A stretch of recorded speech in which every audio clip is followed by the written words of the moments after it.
Prest badi gaude.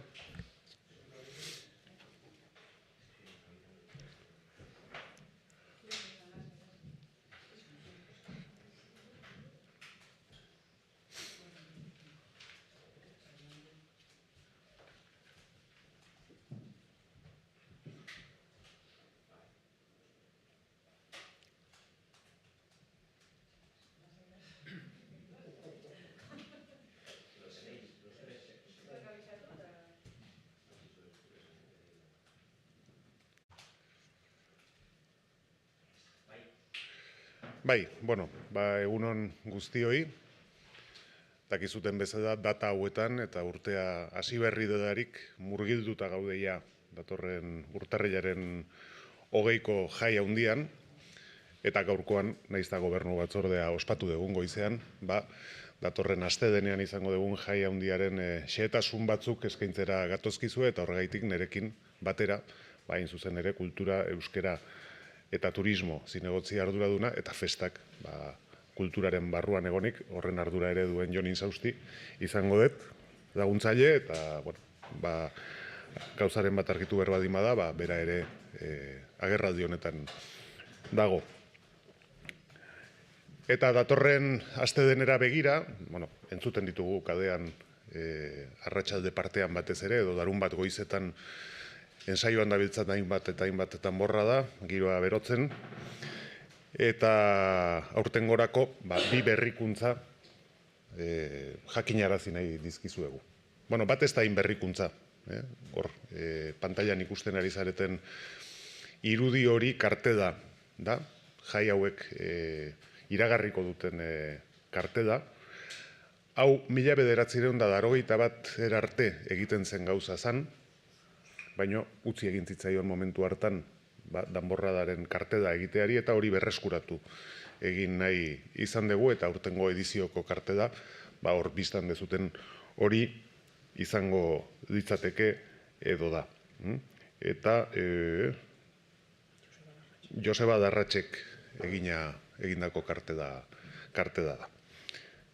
Decía que, esta semana es especial en Donosti porque ya todos los donostiarras, después de haber empezado el año, pues estamos preparando lo que es el día grande de la ciudad, el próximo 20 de enero, y no hay más que oír, sobre todo al atardecer o los sábados por la mañana, pues el ruido que hacen los tambores y los barriles en los ensayos que ya apuran sus últimos días para que el día 20 suenen especialmente bien.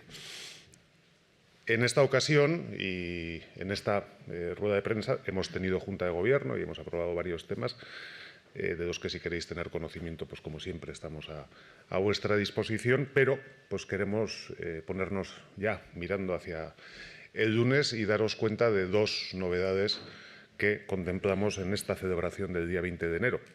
La primera, no tan novedad, es recuperar una tradición que se había perdido en 1981, porque históricamente existían carteles anunciadores del Día de San Sebastián, pero se dejó de hacer en 1981, y hemos pensado que era buena idea recuperar esa tradición y tener pues un cartel representativo de lo que es la celebración, que después, además, a lo largo de la historia, pues sirve para recrear lo que ha sido cada edición del día más importante en la ciudad de San Sebastián.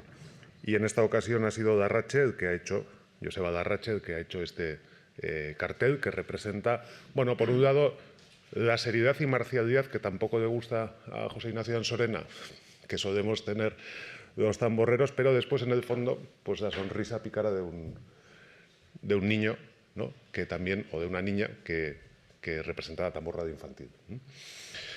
Hori beraz, gaurko nobedade bat. Esan, datu bezala, 1981 azken kartela egin zen urte hartan, 23 helduen danborrada ateratzen zirela gure hirian, eta gaur egun 177 ateratzen direla. Eta nik uste dut hori oso adierazgarria dela, jai honek izan duen garapenaren inguruan, eta jai honek hirian duen sendotasunaren inguruan. Por dar un dato simplemente, cuando se hizo el último cartel anunciador de la tamborrada, que fue en 1981, desfilaban 23 tamborradas de mayores en la ciudad y hoy lo hacen 167. que creo que es representativo de la buena salud que goza nuestra fiesta mayor. Eta bigarren berrikuntza gaurkoan ere jakinarazi nahi dizueguna da, bueno, kaian pantalla erraldoi bat jarriko dugu da, bertatik ere, bandera igoera, jarraitu ahal izateko. Eta modu honetan aukera berriak eskaintzen ditugu, egunaz edo gauaz gozatu nahi dutenek leku ezberdinetatik egin ahal dezaten.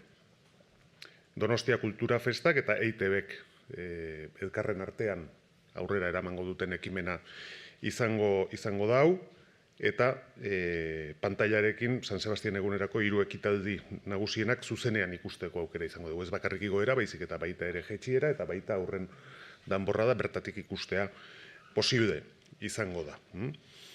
Decía que la siguiente novedad de la que os queríamos dar cuenta es la de que vamos a colocar una pantalla gigante en el muelle para que se pueda seguir desde allí también, se puedan seguir los principales actos del Día de San Sebastián, tanto la izada como la riada y la tamborrada infantil.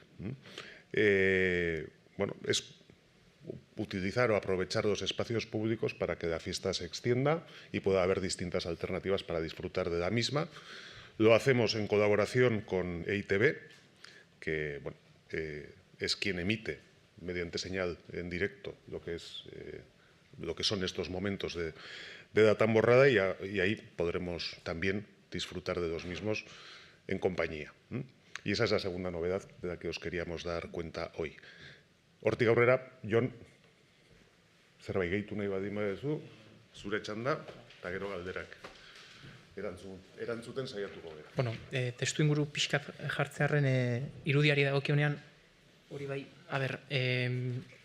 honen gogoeta dator 2023 urtean San Telmo Museoan antolatu zen erakusketa baten ondorioz, ez dakit gogoratuko duzuen, hauxe da, klima ideal deitzen zen, eta hemen genuzkan aurreko mende hasierako kartelak eta iruditeria. Eta, bueno, erakusketa hau eduki genuenean, ikusi genuen nola, garai hartako ilustratzaile, sortzaileek, ekarpen handia egiten zioten, hiriko zita handiei haien ekarpenak eginez. Eta irudi hauek guztiak gorde egin ditugula hiriko ondare bezala. Eta geure buruari ere galdetu genion, guk igual, 100 urte barru, belaunaldi bati ere utzi beharko diogu ondare batez, geure hirian. Eta gogo eta hartatik, erabaki genuen, hiriak zeuzkan festa handiak ere, bertako tokiko ilustratzaileekin batera ere, irudiz marrazkiz simbolizatzea. Ariketa hau hasi genuen, Santo Tomas feriarekin, Elena Iturraldek egindako, Elena Odriozolak barkatu egindako ilustrazio batekin, aste nagusian, estropadak, euskal jaiak ere horrela egin ditugu, eta iruditzen zitzaigun ere, ohitura polita berreskuratzea bazela, danborradaren irudia ere, berrartzea, eta berriz ere urtero danborradari irudi bate eskaintzea. Eta kasu honetan, garai bakoitzari dagozkion ilustratzaile eta sortzaileak haien lana, haien ekarpena egitea, eta etorkizunerako guztia gordeta ukitzea. Kuriosidadez, ekarri dizuegu 1981 azkeneko kartela. Hauxe izan zen, eta kartel honek soilik aur danborrada aurkezten zuen. Ez zen danborrada guztiaren kartela, aur danborradarena, eta gainera, ikusten duzuenez ere, babesletza pribatuak ere zeuzkan. Baina, kasu honetan, honek ordezkatzen zituen garai hartako 24 aur danborrada hortxe dituzue, guztiak gaur-gaurkoz 45 genituzke. Nik uste, eneko ondo, alkateak ondo esan duen bezala, horrek bai adierazten duela, festak geroz eta gehiago garrantzia handiagoa eta partaidetza handiagoa daukala hirian. Orduan, geure ekarpena izan da, esan bezala, berrartzea, 81 utzi zen ohitura polit hori. Brevemente, como decía, la reflexión sobre la ilustración viene sobre todo de la exposición que se organizó en el Museo San Telmo, Clima Ideal, que la comisarió Mikel Lertxundi, que sobre todo lo que hacía era un repaso a los carteles, a las imágenes características históricas de comienzos del siglo XX que empleaba la ciudad para anunciar sus grandes eventos, citas y demás. También la propaganda turística de la ciudad en aquel momento.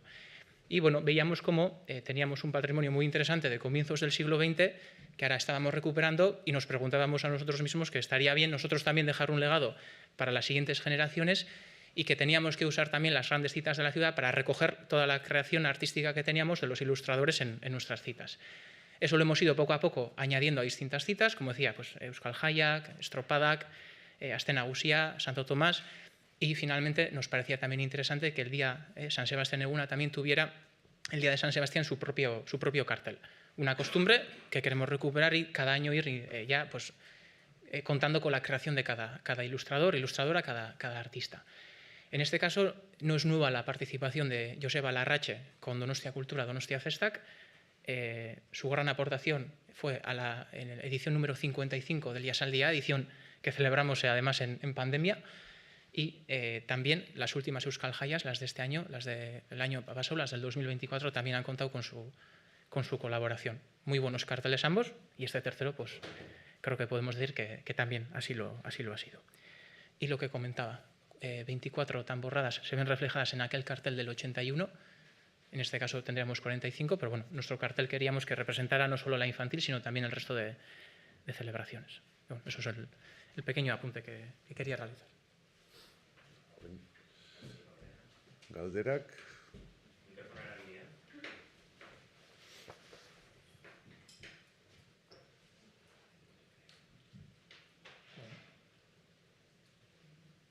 Bueno, listo. Oso, ondo. Bihar, beti dago baten bat. Sí. Tenemos preguntas por WhatsApp. Pregunta para el alcalde por parte de la cadena SER. No tiene nada que ver con esto, es relación con el alquiler turístico, las medidas anunciadas por el Gobierno que tributarán íntegramente como negocio y las medidas de vivienda. ¿Cómo cree que impactará eso en San Sebastián y qué opinión le merece teniendo en cuenta el acceso a la vivienda y la normativa local? Pues puedo decir con orgullo que algunos llegan tarde a lo que ya veníamos haciendo desde hacía bastante tiempo. O sea, en San Sebastián eso es así desde hace ya años. Tributan como actividades económicas, están sujetos a licencia de actividad económica y ahora mismo estamos en una moratoria en la que no es posible establecer este tipo de actividades en nuestra ciudad y cuando se apruebe definitivamente la modificación del plan general tampoco lo será. Luego, pues muy bien, pero nosotros ya lo habíamos hecho. Bai, ez nioen, proposatu diran ekimenak etxebizitza turistikoen inguruan, arrotasunez, esan dezaket, Donostiak hori aspaldi egina duela. Gure hirian horrelako jarduera ekonomikoak dira, eta beraz zergak jarduera ekonomiko bezala ordaindu behar dituzte urteak direla. Eta bestalde, jakina da, momentu honetan horrelako jarduerak martxan jartzeko etenaldi batetan gaudela, ez da posible momentu honetan hori egitea, eta gainera behin betiko plan orokorraren aldaketa onartzen denean, ez da posible izango horrelako jarduera berriak martxan jartzea gure hirian. Beraz, oso ondo iruditzen zait, hartzen dituzten erabaki horiek guk aspaldi hartu genituelako.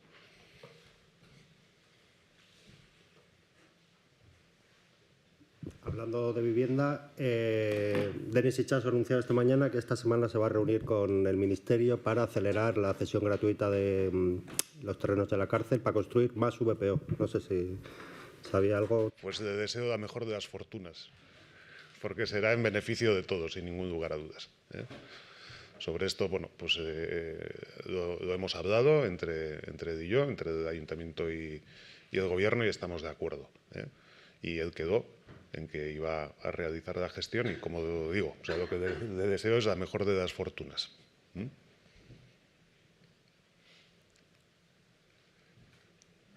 Bai? Venga, eskerrik asko.